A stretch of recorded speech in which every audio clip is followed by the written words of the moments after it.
Hello, good morning students. आज हम DElEd first year के विषय भारतीय समाज और शिक्षा के प्रकरण है वर्ण व्यवस्था की विशेषताओं के बारे में अध्ययन करेंगे कि वर्ण व्यवस्था की विशेषताएं क्या क्या हैं। देखिए, सामाजिक व्यवस्था में वर्ण व्यवस्था का एक अद्वितीय स्थान है। इसकी कुछ विशेषताएं निम्नलिखित हैं, जिनमें सबसे पहले है श्रम विभाजन पर आधारित श्रम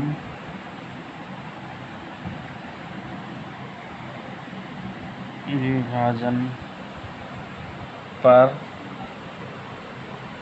आधारित, यानी कि जो वर्ण व्यवस्था है वो श्रम विभाजन पर आधारित है।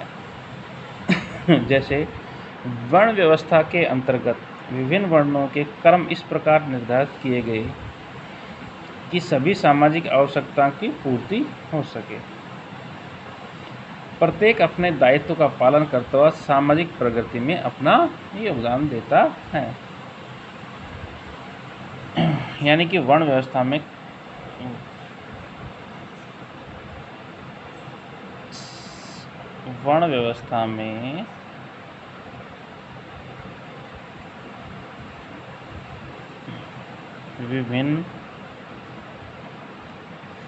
विभिन्न वर्णों के कर्म इस प्रकार निर्धारित किए गए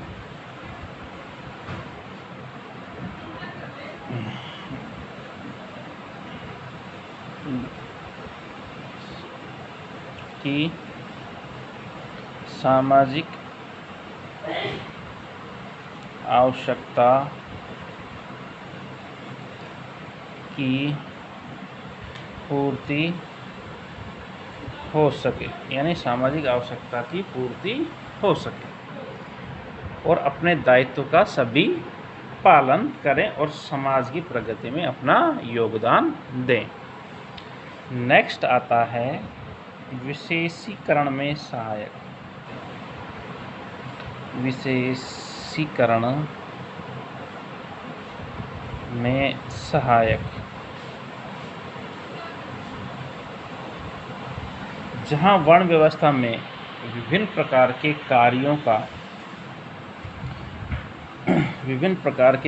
का विभिन्न वर्णों में विभाजन हुआ है, वहां इसके परिणाम स्वरूप पीढ़ी दर पीढ़ी एक ही प्रकार के कार्य को करते रहने से लोगों को कार्य विशेष में निपुणता प्राप्त हुई। इससे संपूर्ण समाज को विशेषीकरण का लाभ मिला। नेक्स्ट है गुण व स्वभाव पर आधारित। गुण व स्वभाव पर आधारित। यद्यपि कुछ लोग वर्ण व्यवस्था को जन्म पर आधारित मानते हैं, परंतु प्राचीन ग्रंथों के अध्ययन से प्राप्त हुआ है कि वर्ण व्यवस्था का आधार व्यक्ति के गुण व स्वभाव पर रहा है। यानी कि वर्ण व्यवस्था का आधार गुण व स्वभाव पर रहा है और धीरे धीरे इस पर क्या है, कठोरता आती गई और इनमें जन्म का महत्व बढ़ता गया और व्यवस्था जन्म प्रधान बन गई। यानी कि शुरुआत में गुण व स्वभाव के आधार पर इसका वर्गीकरण हुआ था, लेकिन जन्म में महत्व बढ़ता गया और वर्ण व्यवस्था का जन्म प्रधान बन गई। नेक्स्ट है शक्ति एवं अधिकारों का निश्चित वितरण। शक्ति व अधिकारों का निश्चित वितरण। इस व्यवस्था के अंतर्गत विभिन्न वर्णों की विभिन्न शक्तियां और अधिकार रहे हैं। यद्यपि शक्ति और अधिकार की दृष्टि से ब्राह्मणों की स्थिति सर्वोच्च रही है, यानी कि ब्राह्मणों की जो स्थिति थी वो सर्वोच्च रही है, परंतु अन्य वर्णों की सामाजिक दृष्टि से महत्व दिया गया। समाज रूपी शरीर के विभिन्न अंगों के रूप में मान्यता प्रदान कर सभी कार्यों को सामाजिक दृष्टि से अत्यंत उपयोगी माना गया।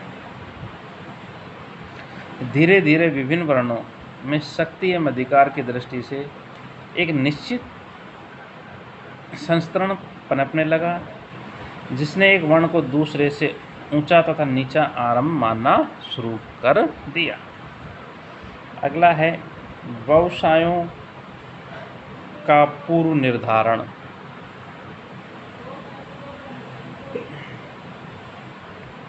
व्यवसायों का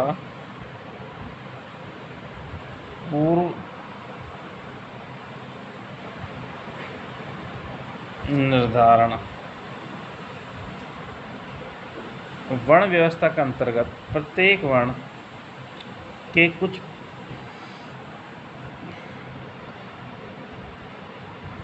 परंपरागत पूर्व निर्धारित व्यवसाय रहे हैं।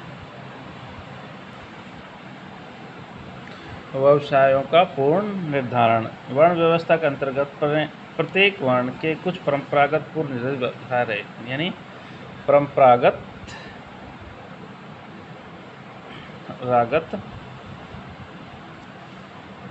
पूर्व निर्धारित व्यवसाय रहे हैं। प्रत्येक व्यक्ति को अपने वर्ण से संबंधित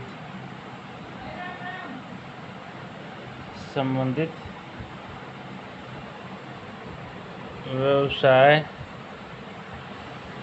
अपनाने की आज्ञा थी। गुणात्मक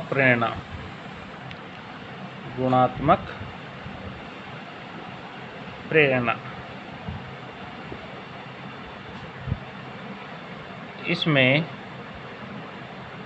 व्यक्तियों को अपने वर्ण और धर्म का पालन करने की विशेष प्रेरणा प्रदान की गई।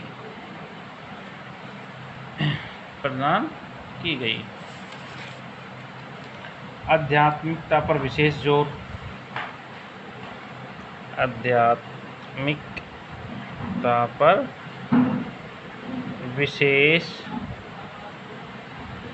जोर दिया गया और कर्म के सिद्धांत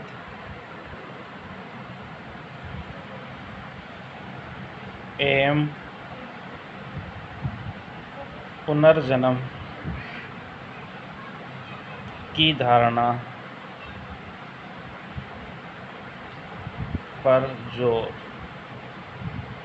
इन सभी पर ये सभी वर्ण व्यवस्था की विशेषताएं